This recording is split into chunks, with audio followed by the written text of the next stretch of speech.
السلام عليكم. النهارده هبدأ أكلمكم على التحديثات اللي تمت في الماتريكس تول، وهي تحديثات قوية جدا. يمكن الفترة اللي فاتت اتأخرنا في التحديثات، ولكن كان عندنا إصرار إن أي فيتشرز أي تول هنطلعها في الماتريكس هنا تطلع لك الأرقام والتحاليل الخاصة بالبرامج الزمنية بشكل دقيق جدا ومطابق للي موجود في البي 6. إن شاء الله خلال الفترة الجاية كل كام يوم هكلمك على تحديث تم إضافته في البيس في التول عندنا، خصوصا إن التول بتاعتنا مش بتساعدك فقط ما بعد إعداد البرامج الزمنية، لا هي بتساعدك من بداية البلاننج للبرنامج الزمني اللي احنا شفناه هنا وشرحناه، خصوصا في البايبنج مانجمنت اسيستنت أو الكونستراكشن مانجمنت اسيستنت.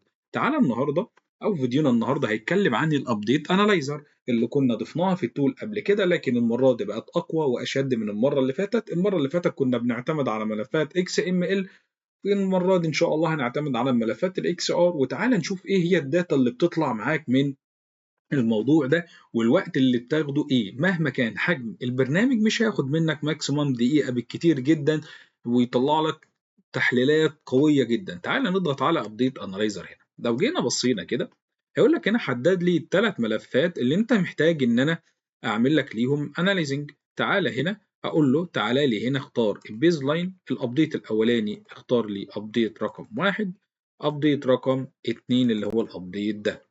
تعالى هنا بعد ما حددت بص معايا تحت في التيبلز اللي موجوده هنا. عندك في تيبل خاص بالريليشن، خاص بالاكتيفيتي، خاص بالريسورسز.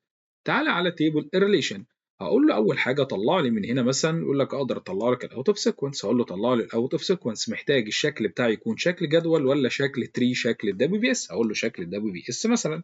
هنا الاوبن اند اطلع لك الاكتيفيتي اللي ملهاش علاقات بشكل تيبل او شكل دبليو بي اس زي ما تحب، هقول له دبليو بي اس. وهنا اللوجيك تشينج، التغيير في العلاقات ما بين البيز لاين وما بين الابديت. هل هو مثلا تم تعديل في العلاقه، تم تعديل مثلا في اللاج، هل في لاج انضاف، هل في لاج اتمسح، هل مثلا علاقه جديده انضافت، علاقه قديمه اتمسحت. كل ده يقدر يطلعه لك. وطبعا انا افضل شكل التيبل عشان بيبقى اوضح من من شكل الشجره. هنا الدانجلينج نفس الوضع، يقدر يطلع لك الانشطه الدانجلينج، اقول له بشكل الدبليو بي اس. تعال هنا على الاكتيفيتي بقى، هنا يطلع لك الاكتيفيتي ستيتس، يطلع لك حاله الاكتيفيتي كامله في المشروع، يطلع لك القيم البلانت فاليو سواء كنسبه او سواء كوست، ويطلع لك القيم بتاعه الاكشوال للابديت الاولاني والابديت الثاني. وكمان الميزه القويه هنا جدا بتطلع لك النسب المخططه عند الداتا ديت الخاص بالابديت رقم 2 ومطابق تماما للبي 6 عشان اقدر اشوف ايه الانشطه المتاخره. هنا عندي بقى لو انا مش عايز اظهر كل الاكتيفيتي، عايز بس الاكتيفيتي اللي تم عليها التحديث ما بين ابديت رقم 2 وابديت رقم 1، واغلبنا بنحتاج الميزه دي، انا عايز بس الانشطه اللي اتحدثت، اقول له حدد لي بس this period update وطلعها لي بشكل الدبليو بي اس. عندنا بعد كده شكل اللوك اهيد، لو انا عايز اللوك اهيد يطلعه لك هنا سواء 2 ويكس او سواء مثلا زي ما تحب ار 4 ويكس زي ما انت عايز. هقول له هنا اللوك اهيد، يقول لك هنا دخل الاسابيع، هقول له مثلا اسبوعين طلعوا لي بشكل الاي دبليو بي اس. وهنا يقدر يطلع لك التغييرات كمان اللي تمت على الانشطه، الاكتيفيتي تشينج. مثلا انا عندي في الابديت او في البيز لاين كان في نشاط بمسمى معين، الابديت رقم 1 اتغير مسماه، ابديت رقم 2 اتغير مسماه، اللي في نشاط مثلا تم اضافته، في نشاط تم حذفه. عندك مثلا ممكن في نشاط تم تغيير الكوست، يقدر يطلع لك الاكتيفيتي تشينج. هنا لا نخش على خانه الريسورس، زي ما طلعت لي التحديث كامل للاكتيفيتي ستيتس، انا عايز التحديث كامل للريسورس.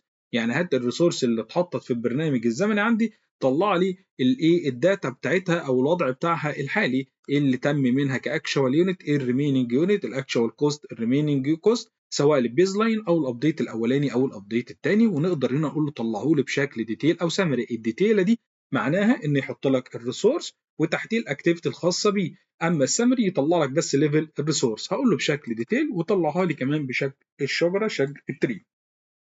زي ما عملنا في الاكتيفيتي طلع لك الاكتيفيتي اللي تم عليها التحديث، هنا كمان يقدر يطلع لك الريسورس اللي تم عليها التحديث ما بين ابديت رقم 2 وما بين ابديت رقم 1. هقول له this period resource وتطلعها لي بشكل الديتيل برضه وشكل الشجره. هنا كمان الاكسبنسز، لو انت المشروع بتاعك او البرنامج بتاعك فيه اكسبنسز، يقدر يطلع لك كمان الوضع كامل الاوفر اول ستيتس فور الاكسبنسز.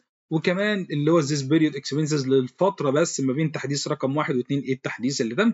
انا ما عنديش expenses فهشيلها. لو انت عندك expenses تقدر تحدد عليها. في الاخر هنا خالص الداشبورد، ويمكن انتوا شفتوا الداشبورد ده في التحديث اللي فات، يطلع لك داشبورد بالفاينل فيجرز، وده يطلعه لك بشكل اكسل. وان شاء الله الفتره الجايه هحاول اضيف لكم كمان اللي هو يطلع لك بشكل باور بي اي. ولكن انا عايز لما اجي اديك شكل باور بي اي يبقى اكتر انتر اكتف، تقدر تعدل في التمبلت ويبقى عندك اكتر من تمبلت تقدر تحدد التمبلت اللي انت محتاجه. وان شاء الله ده في الفتره الجايه. انا كده حددت كل الايه التولز اللي انا محتاجها تطلع لي في الاناليزنج بتاع البرنامج الزمني. تعالى هنا خلصت بقى قول له رن، وتعالى بقى نشوف ايه اللي بيتم. بيبدا هنا بقى والله يجمع لك الداتا، وهنا عندك الستيتس بار بيقول لك دلوقتي هو حاليا شغال في ايه، في انهي فيتشرز او في انهي تولز من التولز اللي انت محددها. ونبدا نشوف دلوقتي هو بيعمل ايه. هنا بص، اول حاجه لو بصيت معايا بيقول لك انا دلوقتي شغال في الاوت اوف سيكونس، دلوقتي شغال لك انا في الاوبن اند اكتيفيتي، دلوقتي انا شغال لك في اللوجيك تشينج، ان انا بشوف ايه هي التغييرات اللي تمت في اللوجيك في العلاقات زي ما اتفقنا، سواء الادد او الريموفد او الايه اللي تشينجد.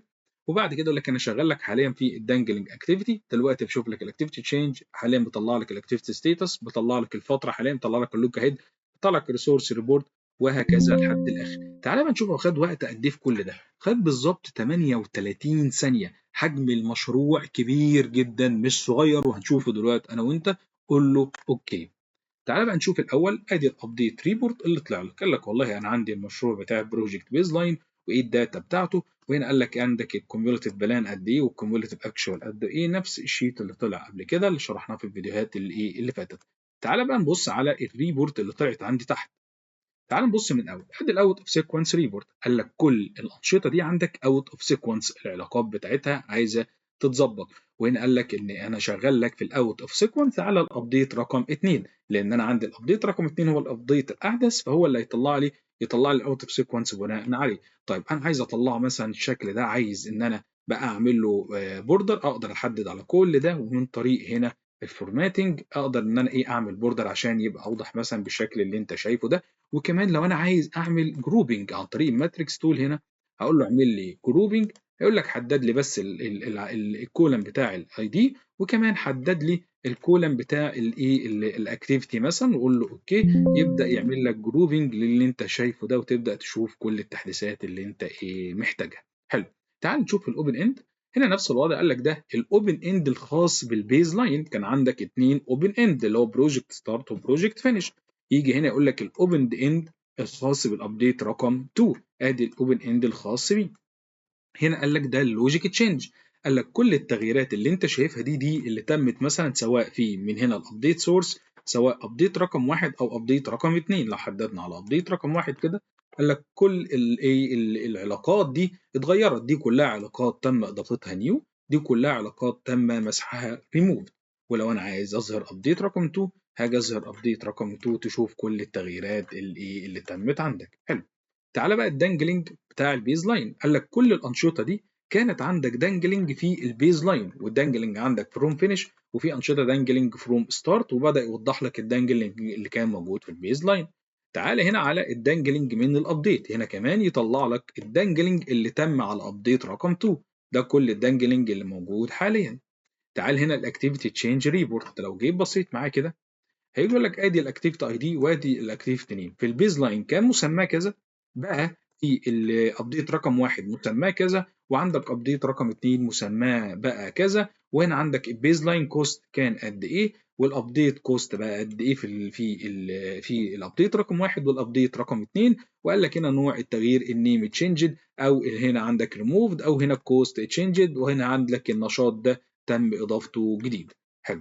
تعال بقى نشوف الاكتيفيتي ستيتس ريبورت، ده وضع المشروع كامل كانك فاتح من البي 6. تعال نعمل شكل جروبنج الاول. هاجي هنا اقول له جروبنج، واجي اقول له ادي الاكتيفيتي اي دي، وادي عندي هنا الاكتيفيتي نيم مثلا. بدا يعمل لي جرومنج، اقدر اشوف من هنا عندي وضع المشروع كامل ايه اللي تم فيه.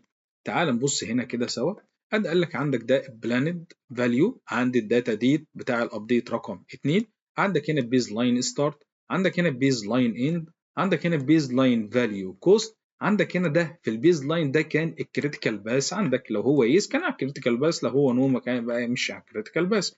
قال لك هنا عندك الاكشوال بتاع الابديت رقم الاولاني، والابديت رقم 1 الستارت، والابديت رقم 2 الاند، وادي الايرند فاليو، وادي الاكشوال توتال كوست، وادي حاله الكريتيكال بقى كريتيكال ولا لا. هنا نفس الوضع في الابديت رقم 2، هل هو عندك الاكشوال رقم 2 اهو كبيرسنت، وعندك ابديت رقم 2 ستارت، ابديت رقم 2 اند، ابديت رقم 2 ايرنت فاليو، الاكشوال كوست وحاله الكريتيكال بتاعته، والاكتيفيتي ستيتس هل هو اهيد ولا هو ان اون تراك. ده لكل المشروع، واقدر ان انا بقى اعمل فلتر واطلع الداتا اللي انا عايزها. هنا بقى نخش في ذيس بيريود ابديت. قال لك ده ذيس بيريود ابديت الفتره او التحديثات اللي تمت على الانشطه ما بين ابديت رقم 1 وابديت رقم 2. تعالى كده بس نعمل شكل بوردر نعمله سوا انا وانت اهو، واقول له ادي عندي شكل البوردر. قال لك هنا عندك ده الاكتيفيتي اي دي وادي الاكتيفيتي نيم. قال لك ان عندك هنا الاكشوال ستارت ديت امتى والاكشوال فينيش امتى، ان عندك الزيس بيريود بس خلال ما بين التحديث رقم 1 والتحديث رقم 2 تم تحديث بنسبة 100% على النشاط ده، وعندك التوتال بيرسنت كانت 100%، والزيس بيريود كوست ده نشاط معلهوش كوست، وعندك هنا البادجت توتال كوست نشاط برضو معلهوش كوست. نفس الوضع لو جيت بصيت تحت في الكونستراكشن، هقول لك والله كل الانشطه اللي انت شايفها دي اللي هي 100% this period percent يعني تمت 100 بنسبة 100% خلال التحديث ما بين تحديث رقم 1 وما بين تحديث رقم 2. وادي التوتال بيرسنت كانت بقت قد ايه، والتوتال بيريود كوست قد ايه، والبادجت توتال كوست ايه. حتى لو انت عندك نشاط زي الانشطه دي كانت واخده في الابديت رقم 1 نسبه، وبعد كده انت جيت شلتها، هيقول لك والله الانشطه اللي انت شايفها دي كانت واخده اكشوال في الابديت رقم 1، لكن في الابديت رقم 2 بقت بزيرو. تعال نشوف على اللوك اهيد. نفس الوضع، قال لك ده اللوك اهيد اكتيفيتي للمشروع كامل بناء على الداتا ديت بتاعه التحديث رقم 2. تعال نشوف الريسورس ديتيل. بص بقى هنا هندسه عمل لك شكل الريسورس الشجره بتاعتك. تعال نقول له كمان جروبنج، اقول له هنا جروبنج ادي الريسورس اي دي وادي الايه الريسورس نيم، يبدا يعمل لك جروبنج. هنا شكل المان باور اللي محطوط عندك ايه هو اللي موجود بالظبط.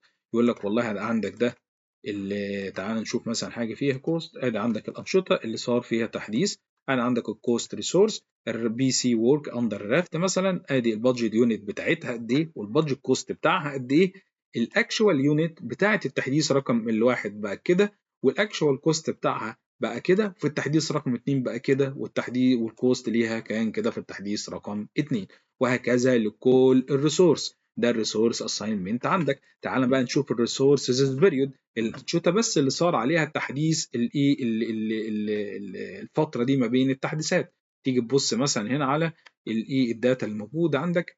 ادي عندك بص هنا قال لك هنا البادجت يونت والبادجت كوست والاكشوال يونت للتحديث الاولاني والاكشوال كوست للتحديث الاولاني، ونفس الوضع للتحديث رقم 2.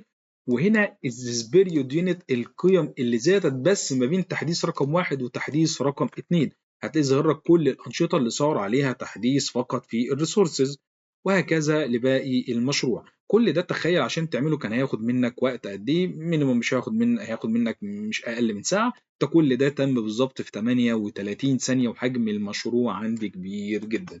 اتمنى ان انتم تجربوها. هتلاقوا اللينك موجود في البوست فوق ان انت تقدر تنزل الماتريكس تول وتستخدم الابديت انالايزر وتشوف بالظبط ايه اللي هيتم معاك. شكرا والسلام عليكم ورحمه الله وبركاته.